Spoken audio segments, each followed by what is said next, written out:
Sans transition, nous allons commencer avec ce premier sujet, cette actualité chaude, brûlante, disons. C'est ce communiqué qui vient de tomber, communiqué signé par les forces vives de Guinée, qui rassemble quand même beaucoup d'entités, à savoir l'ANAD, le FNDC politique, également le FPP, le FFP, pardon, et le Forum des forces sociales de Guinée, qui appelle à une manifestation dans le Grand Conakry. C'est le jeudi 9 mars. Monsieur Kourouma, pour introduire, qu'est-ce que cela vous inspire? Alors, c'était attendu. Parlez dans le micro, vous êtes éloigné du micro. C'était attendu, malheureusement, que ça arrive, que les Guinéens se retrouvent pour contester de cette manière-là. Ouais. Parce que depuis le 21 novembre 2021, depuis 2021, les forces vives, les coalitions ont demandé au CNRD le dialogue inclusif, chose que nous n'avons jamais obtenue. Et face au refus de dialoguer, les forces vives sont en mesure, en droit, de demander une manifestation. Mais sauf qu'aujourd'hui, il y a une interdiction des manifestations politiques prises par les autorités actuelles. Comment tout cela va se passer? Est-ce qu'il n'y a pas de risque? D'abord, bon, l'interdiction elle-même, elle est illégale. Illégale, selon vous? Parce que la charte de la Constitution qui nous gouverne actuellement dit que les libertés sont permises. Ouais. En aucun cas, ces libertés ne peuvent être entravées. Et qui a signé la charte? C'est le président de la transition. Cette charte nous a été imposée, nous l'avons acceptée. Nous avons vu quelques mois après le chef d'état-major qui signe un communiqué qui interdit les manifestations. Entre le président de la République, le président de la transition qui a signé une charte qui autorise les manifestations et le chef d'état-major de l'armée qui signe un communiqué au nom du CNRD dont nous ne connaissons même pas les membres, qui interdit les manifestations, qu'est-ce qu'on doit prendre? Parce qu'on n'a pas vu le président de la République jusque-là dire qu'il a interdit les manifestations, qu'il contredit la charte qu'il a signée. Dans cette charte, il nous autorise le droit de manifester. Entre le chef d'état-major, nous voudrons bien savoir qui on doit écouter. Est-ce que la charte ou un communiqué? Alors, c'est qu'en tant que force vive, en tant qu'acteur politique, on aurait attaqué ce communiqué-là le lendemain même. Mais nous ne l'avons pas fait. Et ce n'est pas encore tard. Peut-être les forces vives. Donc vous êtes en train de vous rattraper? Non, il faut attaquer ce communiqué. Ce communiqué est illégal. Nous avons une charte qui nous autorise un droit. Vous avez un communiqué signé par un chef d'état-major qui l'interdit. Et aujourd'hui, les gens sont censés dire que les manifestations sont interdites. Mais entre la charte et le communiqué, qu'est-ce qui est interdit?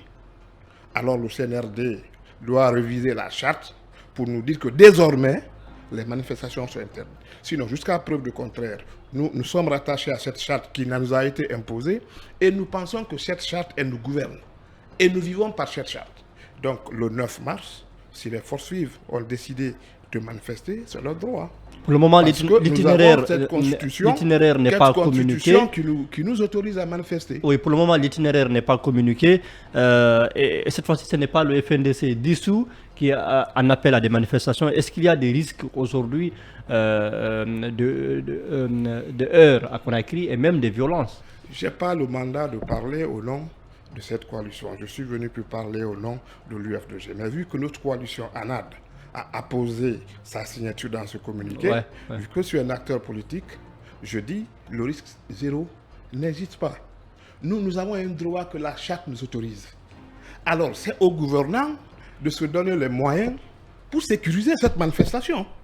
Parce que jusque-là, la charte, elle tient lieu, ou le CNRD sort pour nous dire cette charte-là, elle ne tient plus lieu.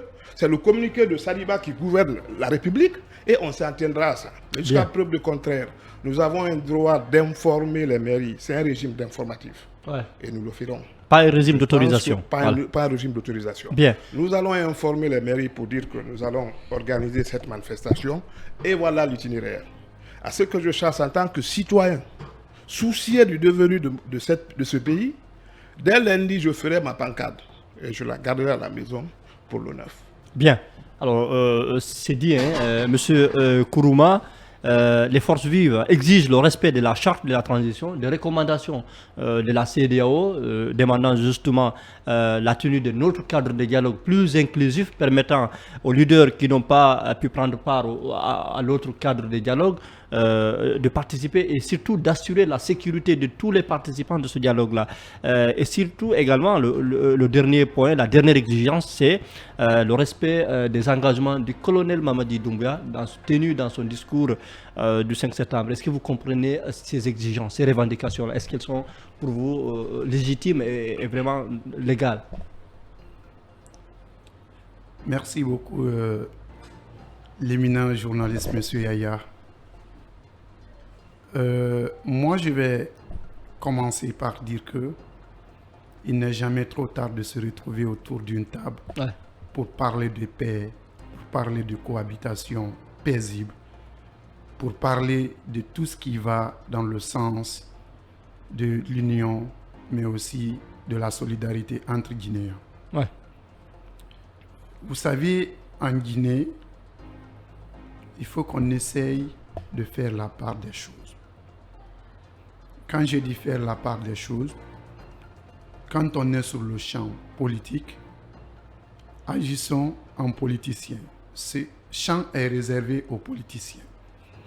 Et quand on est sur le champ citoyen, on doit également se comporter comme un vrai citoyen qui aime le pays, qui aime la Guinée et qui aimerait voir ce pays avancer. Où est la frontière entre le citoyen et le politique? Bon, pour ne pas utiliser votre terme, le politicien, parce que pour moi, le terme politicien, c'est un peu dévalorisant. Est-ce que vous pouvez me situer cette frontière qui existe entre les comportements citoyens et celui d'un politique dans certaines circonstances, comme c'est le cas de notre transition actuelle? Effectivement. Si vous prenez le politicien, la politique, le politicienne, ces politiciens cherchent à défendre leurs intérêts dans un premier temps. Vous avez un parti politique. Pourtant, ce n'est pas l'essence de la politique. Agibou est là, il va me rectifier. La politique a un but vraiment noble, originel. Voilà, vous le savez mieux que moi. Bien sûr, je le sais. Mais aujourd'hui, la conception parlons du cadre guinéen. Bon, vous voulez... Parlons du cadre guinéen. Mais ça ne devrait pas être une spécificité. La Guinée appartient... Vous savez, si on essaie d'occulter... les particularités, les réalités d'un peuple, on risque de faire un faux pas. De fausser l'analyse. Effectivement. Bien. Prenez la Guinée, prenez le Guinéen. Aujourd'hui, la Guinée n'a pas compris la politique. Le Guinéen, je suis d'accord avec vous. Beaucoup n'ont pas compris. Le Guinéen n'a pas compris ce qu'on appelle la politique ou faire de la politique. Les politiciens se servent du peuple, des citoyens qui n'ont pas une mentalité de violence, qui n'ont pas une mentalité d'agressivité ou encore de s'opposer pour s'opposer. Mais on essaie de les utiliser en politique pour atteindre ce qu'on appelle un but qui n'est rien d'autre que l'intérêt personnel, faire en sorte que le pays devienne ingouvernable, si ce n'est pas nous qui gouvernons. Voilà le quoi qui est là. Moi, je me dis, en tant que Guinéen, en tant que bon Guinéen, qu'est-ce que nous pouvons faire aujourd'hui pour ce pays? Si vous êtes politicien, défendez vos intérêts politiques. Tant mieux. Accéder au pouvoir, avoir plus d'électorat en cas d'élection, c'est bien. Mais n'oubliez pas que la Guinée peut vivre sans vous. N'oubliez pas que vous avez trouvé le pays et que vous allez laisser le pays dans les mains des Guinéens. Et ce que j'aimerais avancer dans ce sens, c'est que si vous êtes citoyen également, comprenez que ce n'est pas seulement en jouant à la politique que vous allez vous en sortir ou vous allez devenir un grand homme de ce pays. Bien. Vous pouvez être un simple citoyen, poser des actes citoyens, mais aussi dire que non, quand c'est l'avenir de la Guinée, quand c'est l'intérêt du pays, nous ne sommes pas dedans, nous ne faisons pas partie. Donc, une telle manifestation, c'est vrai, on doit manifester. Mais manifester pour manifester, c'est ce que nous devons éviter. C'est Parce peut-être que les citoyens... pour faire de la pression sur le régime. Hein. Oui, faire de la ouais. pression, mais Ouais. vous savez, il y a toute une, disons, ribambelle de pression qu'on peut mettre sur un pouvoir. Vous savez que la manifestation en Guinée n'est pas tout simplement paisible en tant que telle. Mais à qui la manifestation, faute? À qui la faute? À qui la faute? Ouais. La faute La, reste partagée. la puissance publique est là pour La puissance publique est là sécuriser les Guinéens. pour le faire. Mais Mais vous savez, n'oublions pas que c'est nous qui constituons la puissance publique. Bien. Alors, La sécurité publique, la résumer- puissance publique Ouais. revient à la population Bien. et non à un groupe de personnes. Bien. Parce que si vous êtes en sécurité aujourd'hui, c'est parce que nous qui sommes là, nous avons cette conscience que nous devons vous sécuriser. Merci, monsieur Kourouma. Youssouf, je vais voir ce qu'en pense monsieur Baldé, Agibou. Monsieur Agibou, qu'est-ce que cet énième appel à manifester, mais cette fois-ci des forces vives d'une manière large, qu'est-ce que cela vous inspire? Merci, monsieur Baldé. Tout d'abord, c'est toujours déplorable de parler de manifestation. Ouais.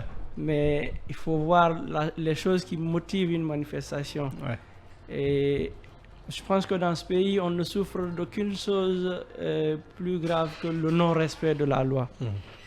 Et du moment où que le CNRD a écrit dans la charte de la transition que les libertés individuelles et collectives sont protégées et que le droit de manifestation figure dans la charte, Ouais. donc ils devraient se faire de respecter cette charte qu'ils Ouais. nous ont soumise et accepter. Personne ne les a obligés, ne les a forcés à écrire ça dans cette charte. Donc, quoi qu'il arrive, la motivation de ceux qui manifestent ont des réclamations. Il faut y voir les réclamations Ouais. de ces partis ou de ces différentes coalitions Ouais. qui appellent à manifester. Ouais, si ce sont des revendications fondées Fondées. ou pas, ouais. Et moi, je pense que dans leurs revendications, qu'est-ce qu'ils demandent? Au respect de la charte de la Le respect transition. de la charte de la transition. Les recommandations de la au CEDEAO. niveau de la charte, Ouais. ce droit de manifester il Ouais, existe. exactement. Donc forcément, que l'État se donne les moyens d'encadrer les manifestations et mettre les organisateurs face à leurs responsabilités en cas de débordement. Ouais. C'est tout ce qu'on demande. Les moyens mis par l'État dans le cadre de la répression des manifestations sont plus conséquents. Ouais. Et le minimum de ça peut servir à encadrer des manifestations. Donc pour vous, il n'y a pas une volonté de l'État, du CNRD, d'encadrer les manifestations et pourtant il peut le faire. Non, en fait, je pense que le CNRD voit les manifestations comme un défi à leur encontre. Oui, à leur pouvoir. Et je pense que quand on opte pour la démocratie, Ouais. il faut accepter la démocratie avec ses principes. Ouais, la contradiction. La contradiction. Tout à fait. Donc, rien ne doit les gêner vraiment d'appeler leurs collègues, leurs concitoyens et à plus d'inclusivité, surtout en cette période de transition, Ouais. s'ils n'ont pas d'agenda derrière. Comme ils disent qu'ils ne veulent pas être candidats. Mais Ouais. si par après, on a du mal à respecter la charte qu'on a écrite, mais comprenez le scepticisme et le doute des autres quant à la tenue de la parole du CNRD et de leurs membres. Bien. Donc, Alors, je reviens rapidement vers vous parce que vous êtes quand même de cette formation politique IFDG qui fait partie de ces partis-là qui ont appelé l'IFDG qui est membre de l'ANAD, un des points importants de l'ANAD. Est-ce que avec cet appel à manifester, Monsieur Kourouma, est-ce que cette fois-ci est-ce que le président de l'IFDG, on sait qu'il n'est pas là, est-ce que les responsables du parti seront au devant de la scène voilà, pour, Moi, je suis responsable du parti. Ouais. Je viens de vous dire qu'à partir dès demain, je ferai ma pancarte. Ouais. Parce que nous comptons sortir pas avec les armes. Donc vous allez Nous sortir voulons et faire avec sortir. un message pour Ouais. demander au CNRD de respecter l'esprit de la charte. Le Ouais. CNRD s'est illustré dans la violation de cette charte qu'eux-mêmes ils nous ont imposée. Aujourd'hui, si vous voyez ce que le CNRD nous a fait comprendre, il se tape un trophée que le chronogramme a été validé en commun accord avec la CEDEAO. Ouais. Mais que dit la charte? La charte dit que ce chronogramme-là sera validé en commun accord avec les forces vives. Et qui dit les forces vives, c'est ces forces vives-là qui se font entendre. Ce n'est pas les hommes, les forces faibles. Ouais. Eux-mêmes, ils ont dit c'est des forces vives. que ce chronogramme sera validé de commun accord avec les forces vives du pays. Aujourd'hui, ils brandissent un trophée de violation de la charte pour dire non, en commun accord avec la CEDEAO, on a conclu un chronogramme dynamique. Pourquoi pas que le Guinéen ne respecte pas la loi? Pourquoi le Guinéen ne respecte pas ce que lui-même il a prescrit? Nous leur demandons, parmi les points d'ailleurs, c'est le respect de la charte, pas autre chose. Ouais. Et ce jour, les responsables du parti que nous sommes, nos militants que nous sommes, l'appel a été lancé à tous les Guinéens. Ce n'est pas seulement aux militants des partis politiques. J'ai lu le communiqué, l'appel est adressé à tous les Guinéens. Ouais. Tous les Guinéens qui ne partagent pas cette façon de gérer le pays, de le gérer de façon voilée, gagoulée, seront ce jour-là avec leur pancarte pour dire nous ne sommes pas d'accord. Nous ne sommes pas d'accord et voilà ce que nous demandons. Bien. Alors, M. Kourouma, est-ce qu'il y a une particularité, une spécificité cette fois-ci, parce que ce n'est pas, la dernière fois c'était le FNDC et qui est dissous, hein, de surcroît, qui avait appelé, mais on a vu quand même, il y a eu 2 morts, 2 cas de mort, mais est-ce que cette fois-ci encore il y a beaucoup à craindre justement par rapport au bilan? Oui, effectivement, M. Aya, il y a beaucoup à craindre. Nous devons craindre le pire. Vous savez, dans un pays où on ne peut pas faire la différence entre ceux qui sont manifestants pacifiques et ceux qui ne le sont pas, c'est très difficile d'accepter une manifestation. Vous savez, je vais vous dire ceci. Si toutefois, revendiquer devrait être synonyme de perte en vies humaines, je pense que ça n'a pas de sens. Ce n'est pas une nécessité. Quels sont ceux-là que vous défendez? Ce sont les citoyens, c'est le peuple. Mais si à chaque fois, il y a une personne qui tombe sous l'effet d'une balle, parce que tout simplement il a manifesté, et c'est devenu une tradition en Guinée. À chaque fois qu'il y a manifestation, il faut s'attendre à 1 mort ou 2 morts ou à des blessés. Ou plus. Graves. Ouais. Ou plus. Ouais. Et pour ce faire, pourquoi nous les Guinéens, nous ne devons pas faire preuve d'humanisme?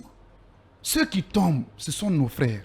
Ceux qui tombent sont de nous. Ce sont nos enfants, ce sont nos aînés parfois, voire nos jeunes frères qui n'ont rien commencé dans leur vie.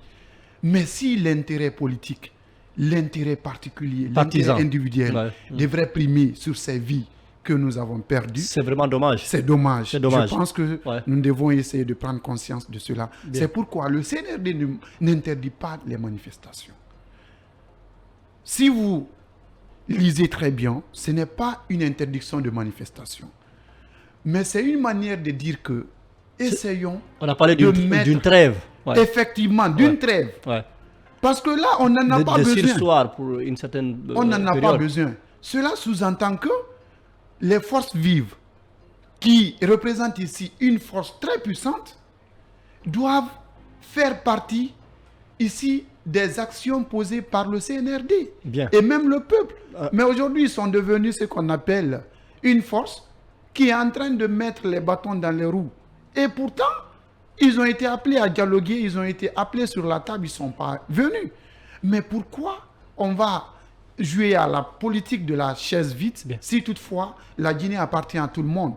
Bien sûr. Donc du coup, il faut qu'on essaie de se retrouver, de se parler et de se dire les choses telles qu'elles sont. Monsieur Baldé, avant d'aller à la première pause, vous avez 1 minute pour réagir. Alors, est-ce qu'on peut trouver autre moyen en ce moment, dans le contexte actuel, pour exprimer notre désaccord par rapport à la conduite de la transition où les manifestations s'imposent aujourd'hui? Bon, malheureusement, j'ai pas vu d'autres moyens d'exprimer son ras-le-bol à part les manifestations.